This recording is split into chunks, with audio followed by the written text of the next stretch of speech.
Hi, and welcome to the VR Gaming podcast about VR gaming, VR news, VR hardware, and VR reviews. I'm your host, Nick Lane.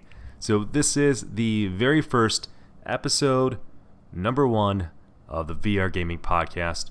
Really excited to be sitting down and finally doing this, as I've thought about doing a VR Gaming podcast for maybe a year now. And it basically hit a fever pitch where I thought, well, this is the right time to do it. So I am just absolutely diving in right now.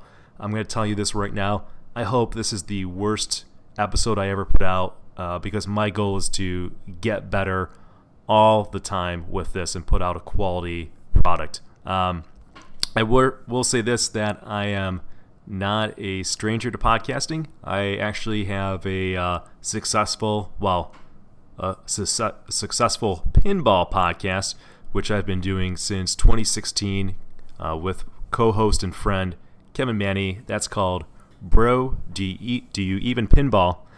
Check that out. It's on Podcast Garden, iTunes, and basically where other fine quality free podcasts can be found. It's also on YouTube. I mention that and I highlight that because, that's kind of almost the level of a professional podcast. We've got really good equipment. It's easy for me to do that podcast because it's a discussion with a good friend of mine, and I know a heck of a lot about pinball. We talk about pinball absolutely all the time. So we're in a nice groove, and it's one of the easiest things I do. Blather about that once a month. Again, check it out if you're curious about pinball at all. There's a lot to it. There's rules to dissect. There's different machines. Just sort of endless info and skills that can be acquired. I mention this just because I'm kind of adapting to doing a solo podcast where I don't have much time to think and no one to ask me questions and to kind of riff off another person. So maybe a little rough going until I find my groove. Just wanted to kind of put that self-aware caveat in there. Being that this is the first episode, it's going to serve as an introduction to what the other episodes are going to be about, because they're going to have a format. And the goal and the format of future episodes is the following. 1, it's to provide and discuss the latest in VR news. We're going to review VR games, hopefully make some recommendations, help you find some good games for your library. And I got to say, this is going to be almost solely about PC games, unless there's some games that are on both systems, only because my hardware is PC. I don't have a PS4. I don't have a Quest yet, although these things might change. I might get a Quest one day.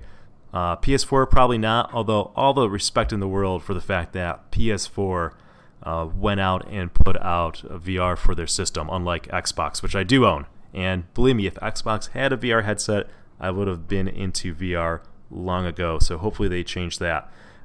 With that said, I do have a friend who's got PSVR, so maybe one day I'll go over there, play some games, maybe do a joint episode with him, and we can have a discussion, because, again, I'm really impressed with what PSVR is doing, and I think most people who are in VR right now are on PS4. At least that's the impression that I get when I'm playing a VR game and it's crossplay. A lot of the people in those lobbies are actually on PSVR. Go figure. They're doing a good job getting VR into the hands of people.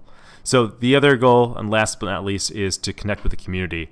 I am putting out this to the community because I'm somebody who likes listening to podcasts, and I'm trying to put out a kind of show that I would like to listen to, which is somebody kind of sharing their thoughts on what's going on in VR, highlighting the top news, providing some commentary, and again, making recommendations on what games to play. Nobody wants to waste their money on a game that's not good.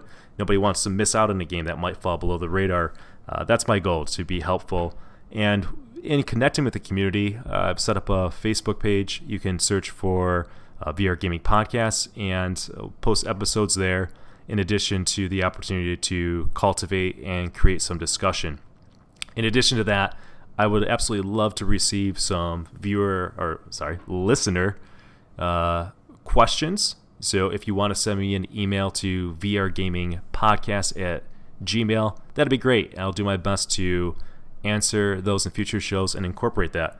funny thing is I say viewers because for the podcasts that I do for pinball, we do it absolutely live, no editing on Twitch. Then it gets posted to YouTube, and it's also in a podcast listening format. Most of our people who listen to that show are listening to the podcast, but it gets, I don't know, something like over 1,000 views on YouTube. So again, totally different format where I'm not doing this. Now, maybe one day this will evolve into that format because it's certainly something that I'm well versed and comfortable in, but I find that a lot of people get information through podcasts versus watching even like a YouTube, and there's plenty of good YouTube content already out there for VR.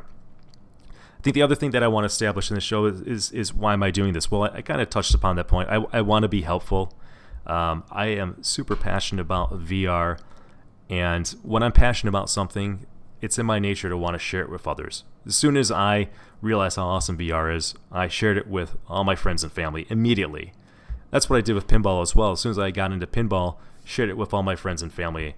So podcast is sort of natural. I've been doing a podcast for 3 years, so it's not a crazy leap for me to take this to VR. So that's why I'm doing it.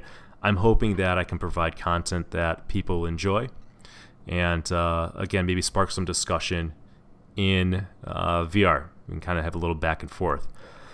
My goal of doing this, I guess, how often is, well, my commitment is going to be once a month at the least. I don't want to go more than a month without putting some content out there. I don't want to say I'm going to commit to a week because I never want to get to the point where I'm just doing a podcast to do it because I said I'm going to do it every week. And you can tell I'm just sort of making stuff up as I go along, or there's not much to talk about, but man, I said I'm going to do a podcast, so here it is. And now you've wasted however much of your time listening to me blather on about nothing because there really is nothing to talk about. So my commitment is to put content out there when I think there's content and something to talk about. I'm a fan of brevity and getting to the point as much as possible. So that's what I want to do with this podcast because I value my time and I value yours. And believe me, I'd rather be playing VR than doing a podcast as much as I like podcasting. So that's a good use of my time. And also because I'm doing another podcast and producing content on not only Brody Even Talk Pinball, but the main show is Brody Even Pinball, which is we're actually partnered on Twitch, which is pretty impressive for pinball. And we produce content that goes on YouTube. So again, welcome to check that stuff out. Of course, I'm going to do a shameless plug for my other work. There you go. And I think there's also going to be some crossover from people who listen to this show and are familiar, who listen to my pinball show will cross over and listen to this show as well. So those are the differences. I'm sort of starting from scratch with my VR equipment and approach, doing it on my laptop, got a snowball mic. That's going to get better over time versus when I do the pinball podcast. Much more of a professional setup. So we'll get there. We'll see how this goes. All right. Since this is the intro episode, I'm going to give you my origin story because you might want to know who I am and who the heck you're investing time listening to, right? There's so much content. Might as well at least know a little bit about the guy that you're choosing to spend some time with. So if that doesn't appeal to you, the self-indulgent activity, which I hope will be helpful, then by all means skip ahead. After this, I plan to talk about my VR setup, and that will conclude the intro podcast. I'm also using this as a reference point for people who want to know about me and where I'm coming from. I can always point them in the direction of episode 1. The other episodes hopefully won't be talking about myself and my history constantly. That'd be very boring. All right, so here we go. Origin story. I know I like to hear about other people and how they got into gaming. It's going to be about my gaming, my life in gaming, where I come from, all the systems I played, all that good stuff. So you can see how it's evolved to this point. I am 39, so I had the luxury of basically seeing gaming since the Atari to VR today, which is kind of a great time to be born if you think about it. My earliest memory with gaming was I had to be about 3 years old, and this is embedded in my mind somehow. And I know we had an Atari because I was playing Atari with my dad, and we were playing there's like a football game for Atari. Don't even know what it is. Anyways, we had to stop playing because the thing is like smoking, all right? So he has to get rid of it, and that's it. Now, I must have played Atari with my dad at other occasions, but that's just what I remember. I remember this tragic moment where the video games went away. In between that, so after that, somehow I played like a ColecoVision or a television. I remember a game like Dungeons and Dragons on it and a boxing game. So there was something after Atari, but I think a high point or milestone is this would have been like when I was 6 years old, 1986. My dad, who God bless him, that man's an enthusiast, and I've got his bug. I don't know if it's nature or nurture, but I am him right now. But he purchased an Amiga computer, and if you don't know what an Amiga is, by all means, I'm sure there's some fantastic YouTube videos out there that will talk about the games, the history, but the Amiga computer was a very impressive piece of machinery, especially when it came out in 86, 87. And it was just far ahead of its time versus like the IBM computers then, or far ahead of the Nintendo. I didn't have a Nintendo. I had an Amiga, so I'm playing games that are like 6, 7, 8 years ahead of time. The sound, the graphics on that machine, amazing. Some of the best games I ever played. I remember playing Lemmings on that. Shadow of the Beast is a phenomenal game. Games by the company Cinemaware, such as It Came from the Desert, Defender of the Crown, Wings. Wings is one of my all-time favorite games. So good. Just an experience that very few people can appreciate at the time. I know that when I was in middle school or grade school playing the Amiga, there's not a single other person in my class, probably in the school, that had an Amiga as well, because I never was able to share those experiences or talk to anybody about that. Everybody had Nintendo. I remember them bringing the Nintendo Power in, talking about Mario 3 and the levels, and I just, I couldn't participate in that because I'm playing other games on the Amiga. So I am not a stranger to being in a niche thing. VR right now is still niche. The Amiga was niche at the time. And pinball, my other passion hobby, is niche. So I guess that's me. That's my fate. I'm comfortable with that. In some ways, we're sort of ahead of the game. Sometimes you win, like the Amiga, kind of failed, if you will, in the early 90s and went away. Sometimes you lose, kind of deal. But it's still a fun experience. Check that out, because I just have so much good childhood memories from playing the Amiga computer. Moving on from the Amiga, what followed that was the Sega Genesis. So I skipped the Nintendo completely.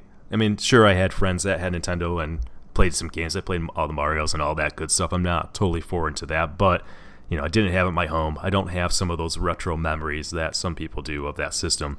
But I did get the Sega Genesis, and that was awesome. Highlights of games: Mutant League Hockey and football, General Chaos, Road Rash. My God. Can someone please make a Road Rash version, Road Rash-like game for VR? That would be so awesome. I think it would do well. Motorcycle games, as I learned from VR Hoverbike, which we'll probably talk about sometime, can be really fun in that format. Well, what VR game can't be fun anyways? So yeah, Sega Genesis, and from there I bought some of the add-ons, if you will, the Sega CD, which, what did that maybe hang around for a year? That was a waste of money, but an experience nonetheless. I even had like the gun. They had a bunch of stuff that came out. Had that. All right, moving on from the Sega Genesis, the next kind of gaming milestone was when my dad, again, God bless the man, brought home a Gateway 2000 computer. This must have been 94 because I was in 8th grade, I think. And this blew me away. I mean, this was blew away the Genesis. Genesis, gone. All right, didn't play it probably after the day that I got that Gateway 2000, got into PC gaming. Some of the first games that I played, I'm just blown away by, like Wing Commander 3, amazing. Playing Doom 2, again, not too many people, not too many of my peers at the time had that. I remember like one person in my grade school that I knew of that had Doom, so we would play on the modem and just think this is the coolest thing in the world. A 1v1 multiplayer. Imagine that. It used to be fun. You can actually do 1v1 and have a good time. It was so novel, so new, and so cool. Absolutely loved PC gaming. CD-ROM was big back then, and played a lot of great games. I did go back to consoles in 96 when the Nintendo 64 came out, like so many people did. So, of course, I played classics like Star Fox. I never played Mario 64, really. It's not my cup of tea. But probably my most time was invested in GoldenEye. I mean, if you were a gamer in the 90s, I can't imagine that you didn't play GoldenEye. I remember just having my friends over when we were in high school, and we spent so much time just playing 4-player games of that. It was amazing. And it was so cool to have your friends in the same room playing a multiplayer first-person shooter. You know, a couple years ago, I was excited about playing Doom, Doom 2, Heretic, and all those games, like a 1v1. Now suddenly, my friends are in the room, we're playing that. So the progression is amazing. It's such a good time to be around for video gaming and to see this evolution. So all through the rest of the 90s, I'm still playing PC games, upgrading computers. My dad would always get a new computer, so we stayed current, upgrading graphics cards, getting into stuff like that, playing Quake, what other games? Playing Unreal, Counter-Strike in the late 90s. I think it was in 99 or 2000 that I got into Counter-Strike. I mean, that game is very impactful to this day where I'm playing Pavlov VR all the time. I can't wait to talk about that when we get to another episode. But such good memories from PC gaming in the 90s. Year 2000 came around, I got the Dreamcast because I'm a Sega fan, and I thought that would be awesome. And it was a great system. It didn't work. It didn't take off. So many good games, and yet the platform died in like a year. What a shame. Some great games from that, like Soul Calibur is probably one of my favorite. I remember playing the tennis game. That was great. Even the football game, the 2K Sports. I don't care about football games. I don't play Madden or any of that, and yet that game was fantastic on it, and I had fun. So go figure. Rest in peace, Dreamcast. Next in the evolution, I got Xbox when that came out. So that was awesome. I think the big move on that is not only the graphics, but surround sound was a big deal. Just getting to that level of immersion where the sounds are coming behind you, the gunfire is coming to the left or right. Like, that's cool in my book. You can just see where gaming is going, and it's worth getting excited. I should pause here and say that I remember, there was VR, talk of VR in the 90s, if you will. There was Johnny Mnemonic. There was Lawnmower Man. I remember there was a magazine. It must have been around 1994, because this is crystallized in my mind for some reason, where there was just articles about VR. And they always kind of show that polygon kind of dragon game, or like you're in space and there's dragon. I don't know what was going on in the game, but that's sort of what they showed when they were talking about it. So the way they made it sound in 1994 is that VR is around the corner. In like 5 years, everyone's going to be in VR. And that was the expectation that I had in my mind. It's a bummer it didn't happen. I mean, it just couldn't happen. Technology wasn't there at the time. It took a lot longer to get there, but that's when VR became implanted in my mind. So this is relevant because it was a 23-year wait to actually get VR, but we'll get to that. So where were we? Xbox, yes, the first original Xbox, fun. Kind of move things along here. Somewhere PC gaming died for me around 2003, 2004. I don't know why. I mean, I was able to enjoy Half-Life 2, which was amazing. I think I upgraded my system just for that game. I remember playing Doom 3, which was a fantastic game, and just being so scared at one point with the surround sound in that. I think probably when you get to hell. Again, we'll come to that. It's funny how things come full circle with VR.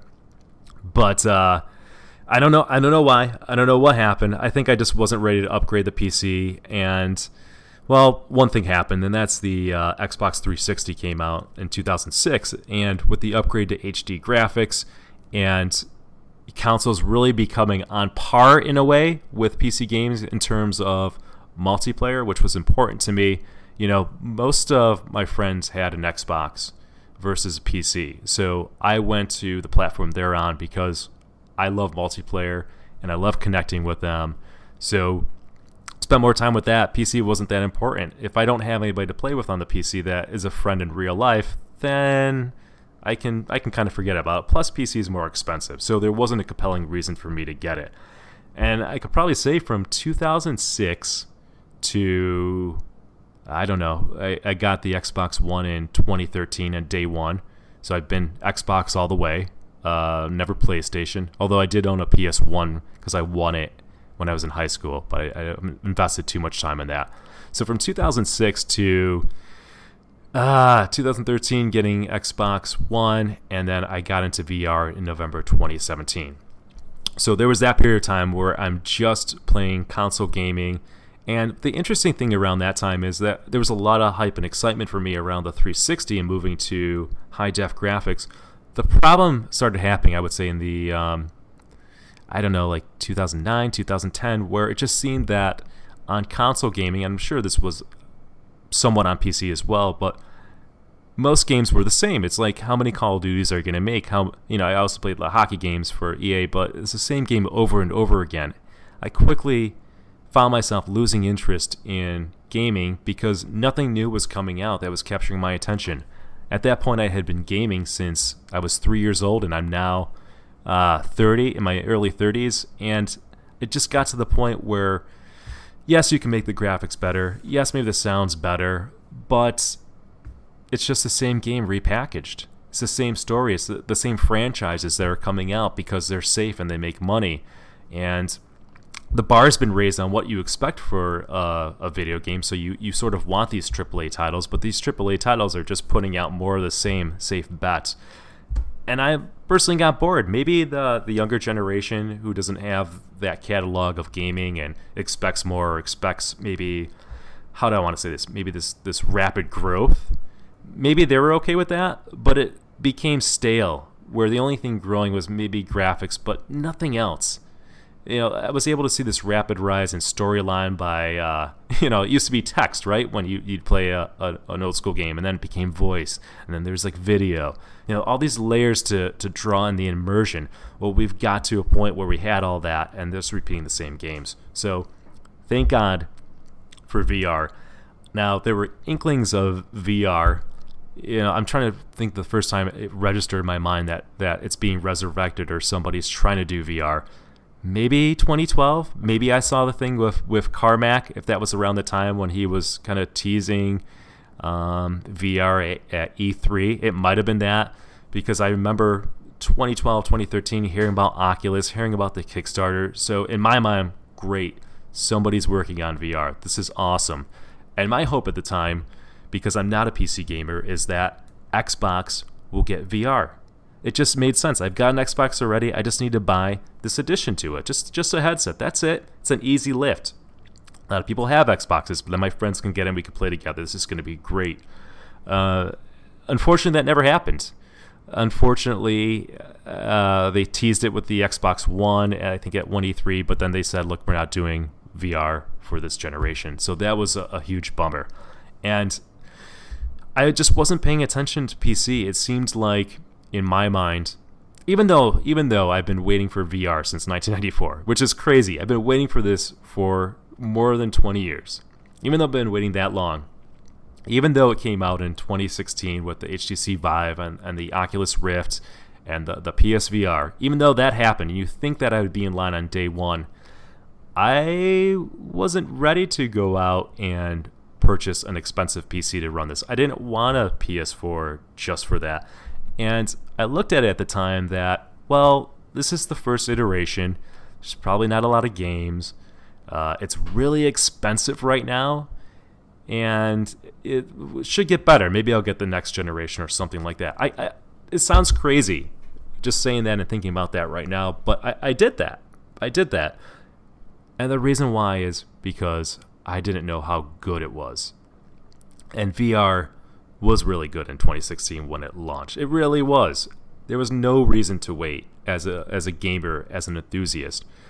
Thankfully, in November 2017, there was a LAN gaming place in Buffalo, New York, which is where I live, and they had a VR room. Now, they've had a VR room, and I've known about this for well over a year, and yet still I didn't go down and try it, which again is crazy. I've thought about it. Maybe one day I'll try VR, but I just never did. See, I didn't realize how cool it could be. I probably thought it was good. You think you can imagine VR, but you don't know how good VR is till you actually do it. So my girlfriend, of all people, suggested, let's go do VR one day. We did it. And I'll remember putting on the headset. The game was Space Pirate Trainer. It was HTC Vive, and my initial thought on VR was, man, this is blurry. I was struck by that. I had my first thought was this disappointment in that it was blurry, the text was blurry and all that. I don't know why I focused on that. However, that thought lasted maybe about 3 seconds, because once I saw the guns in this real 3D space that I can then walk over to and pick up the guns, it blew my mind. And I'm trying not to swear right now, but it was just it was a come to Jesus moment. Because sure, I can tell somebody, or somebody can tell me, oh, you can see your hands in there in VR. I didn't even realize that. I'm surprised I didn't realize that, but I didn't. Or maybe I did and I just didn't think it'd be awesome. But when I had the headset on and I saw my hands and I saw the guns in Space Pirate Trainer and I'm moving it around, I was just like, this is real. This is the future. This is amazing. That is that wow moment. It's so crazy about VR because you can be an enthusiast like me. You could be somebody who's waited over 20 years for VR. And yet that still wasn't a call to action. I still didn't move on it. And I didn't fall in love with it until I actually put on the headset and saw how cool being in that world is, and how there is that presence, how it does feel I'm in that world, where when I move around and I duck and I can dodge lasers and I'm moving my whole body and I can kind of get lost in that reality. That was a huge change. That was impactful. Thankfully, the timing was perfect for many reasons that I demoed it in November 2017. As I remember getting in the car and talking to my girlfriend saying, oh, that was so awesome. But, I kind of got to wait on it. I'm not going to get it now. The problem with that is it was the HTC Vive. And with the Vive, you've got the lighthouses that you have to set up. You have to physically set up and kind of mount to the wall these sensors. Now, I don't have a room in my house. I don't have like I said, I don't have a PC at this time, so it's not like there's a gaming room. I don't have a room in the house that I can put sensors. I can't hang up sensors in the living room. She's not going to allow that, and I don't blame her. So I kind of put it on my mind. And then like a week or two later, as luck and fortune would have it, this YouTube channel, Rerez, R-E-R-E-Z, check it out, great channel, did a video story on Windows Mixed Reality. And what's interesting is I think a lot of people still don't know Windows Mixed Reality. I'll talk about that because it's part of my headset. But they did a story on Windows Mixed Reality and how you don't need the base stations. You don't need external sensors. Everything is built into the headset itself. And you can play on a laptop, and you can play anywhere you can take a laptop and connect it to. And I thought, okay, I've got a laptop. All right, I'm looking at the prices on here. They're significantly cheaper than the HTC Vive. They're cheaper than the Oculus Rift. I can make this happen. I can just kind of jump in at a cheap price point. What's the cheapest I can spend to get into VR? Because, man, I want more of that. All right, it's going to save me money over spending hours at the LAN gaming place and renting it. So I ran some numbers, and I looked at the Lenovo Explorer, and then I realized, well, my laptop's not going to cut it, so I had to order a new one, and I got like a bundled package deal, which was a Lenovo computer and the Lenovo headset. And I got that in December 2017. First day I got it, spent the entire day, 8 hours like straight, just in VR, just amazed by everything. Some of the games that I first played on there, well, I grabbed Space Pirate Trainer because I had to have that. Then I jumped to Eve Valkyrie because Space Sim, it seems cool. I got the Arizona Sunshine because who doesn't want to shoot zombies? And then I also grabbed the game Spark. And I can tell you right now, the one game out of all those games that I still play to this day is Spark. That has held up very well. In a future episode, I'll focus on that game and talk about it a little bit more in a review. But that was it, man. I've been in VR since December 2017. It's been a big part of my life. I cannot learn enough about the subject. I'm actually currently reading the book, The History of the Future. I'm on Reddit all the time, listening to podcasts, watching YouTube videos. I can't get enough of it.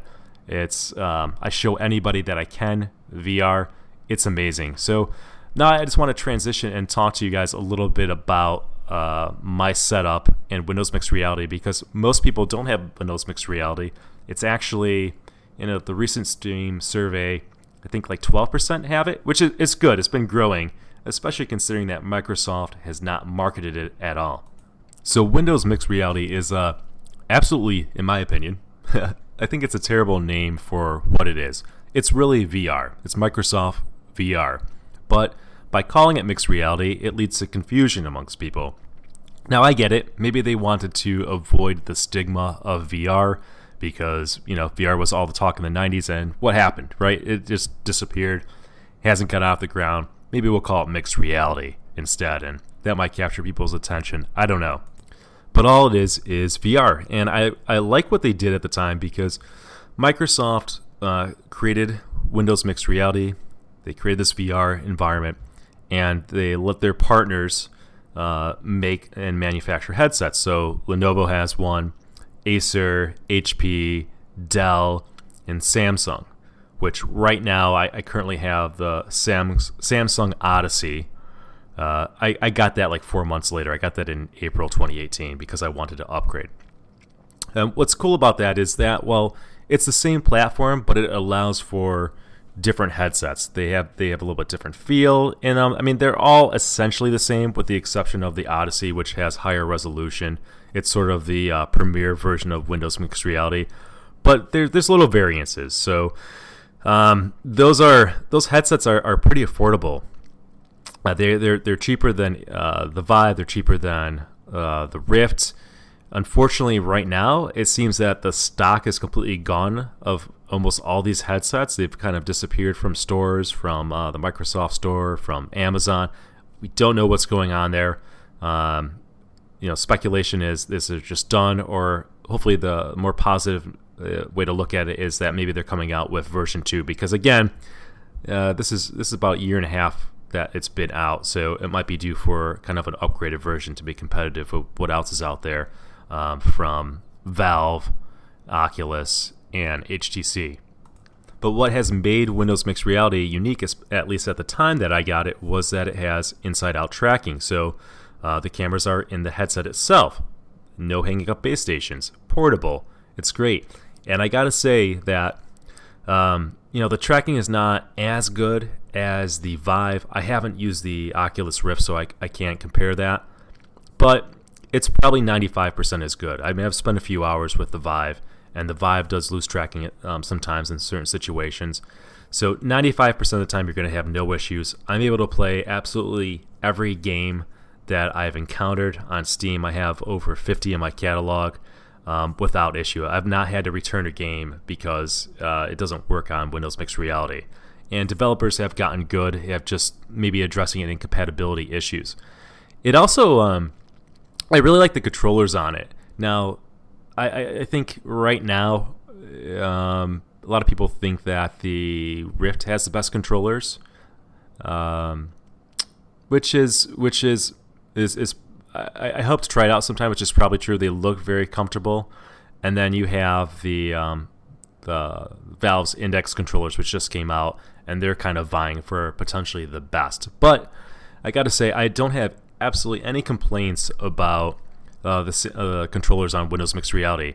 The only thing I would say, let me back that up. The only thing I would say is that all the other headsets, Acer, HP, Lenovo, etc., they have like the standard design where it's almost like holding a rectangle. That's not great.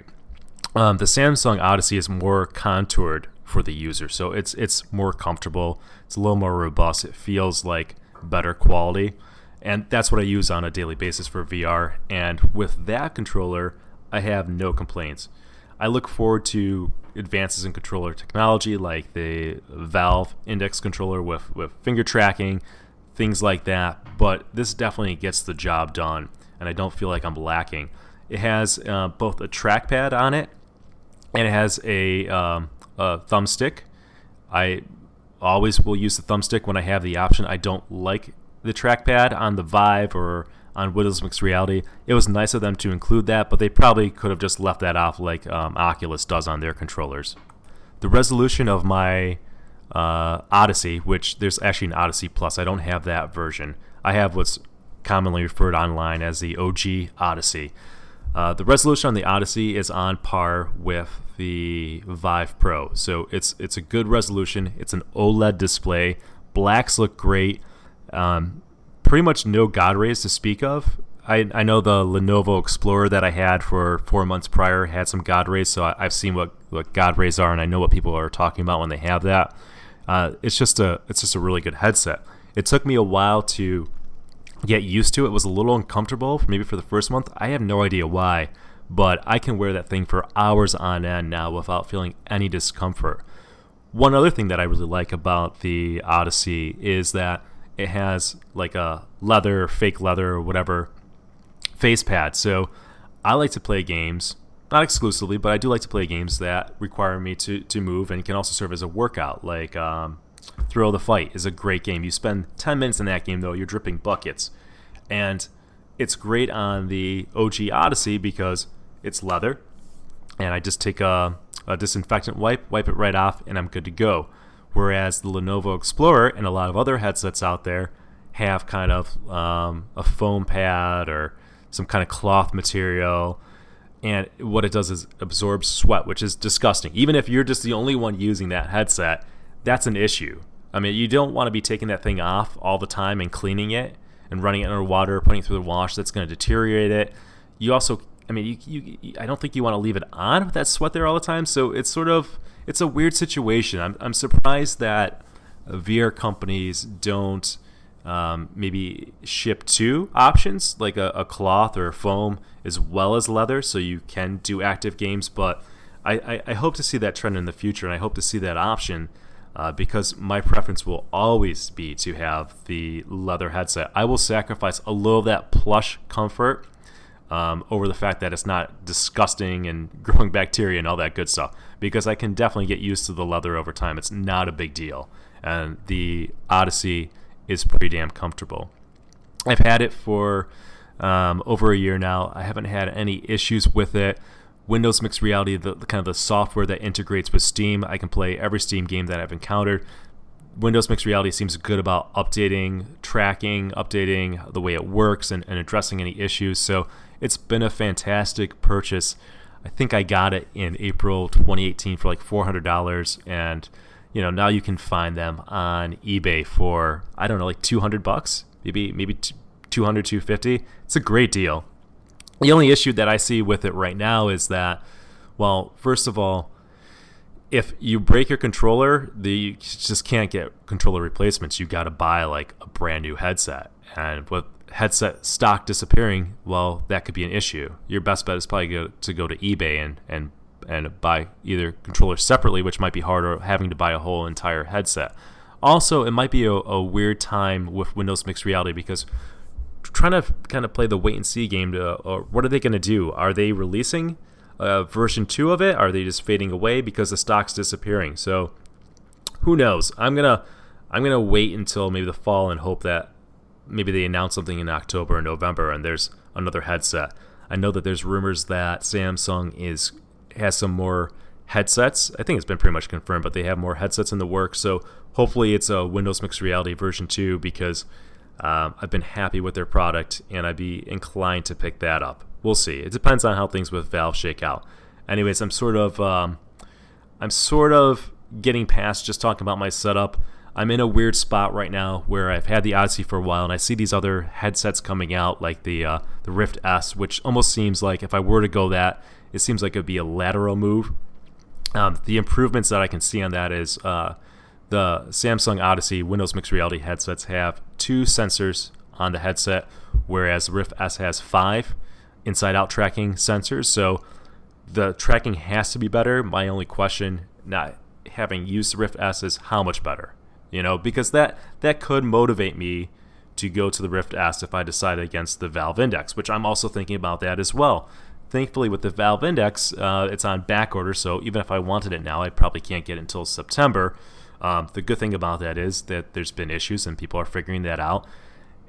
So maybe they improve it. It also gives me time to think about it and also see if Windows Mixed Reality releases more. So I'm in a holding pattern where I want to upgrade. I see like new things coming out. I always want to get better because I'm spending so much time in VR. I'm an enthusiast, but I'm not ready to move just yet. So we'll see. Thankfully, I have a local friend who's an enthusiast. He's got the Valve Index on order, so hoping he gets it before September. I will do my best to see if he'll be kind enough to let me come over and play it. I'm sure he will. He's also got a Pimax, so I'll be able to check that out. And he's got a Quest. He's not messing around, folks. He's the real deal. So I'm interested in trying these other headsets because as an enthusiast, I really do want the best of the best, but I always will factor in value. Sure, I can pull the trigger on a $1,000 Valve Index. That's not the question. The question is, can I pull the trigger on a Valve Index when it's $600 more than a Rift S or some of these other things that are out? Anyways, that's my setup. Most of my experience, at least to this point, will be with the Windows Mixed Reality Odyssey. I'll update you, of course, if that changes. And this is, for reference, this is being recorded in July of 2019. So who knows with me? I might have an Oculus Rift S next month. You never know. Anyways, I really appreciate everybody taking the time to listen to this intro episode. I'm very excited to delve into podcasting for VR gaming. I am super excited to see where VR is going to go because we are at ground level, folks. This is real. It's legit. It's not a gimmick. How dare people ever say it's a gimmick? They've obviously never tried VR, but there's so much more good to come, and I want to be there along the way. Let's share this together. Take care. Until next time.